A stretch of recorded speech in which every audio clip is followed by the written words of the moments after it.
hakuna mafuta imeshikana kwa kichwa hivi. Ukipewa mshahara, unakabatizi vizuri ndio uendage na boda, pia boda ukiwa kwa balcony. Kuja. Ikuchukue hapo kwa mlango. Why should we exercise? You become in a better mood. Watu wa exercise, huwezi exercise na ukue annoyed all day long, angry face.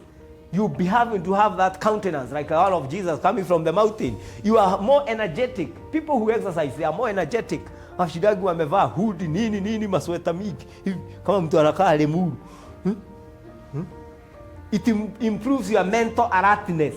You are able to be proactive. You are mentally, hakuna mafuta imeshikana kwa kichwa hivi. That's the importance of exercising. But the challenge is, ukipewa mshahara, unakabatizi vizuri ndio uendage na boda kwa ofisi, utaki dust. So unaitia boda ukiwa kwa balcony. Kuja. Ikuchukue hapo kwa mlango. Inakupeleka mpaka kwa ofisi. Please exercise. Abia neighbor exercise. Na hapo kwa kutumia mshahara, unaona watu wanaitia kutoka date ya kulipwa 28, unaita boda, kuja unichukulia hapa. Then kutoka date 5. Hapana, usikuja waesa niagusha. Naenda stage unakuchukuliwa na matatu. Okay?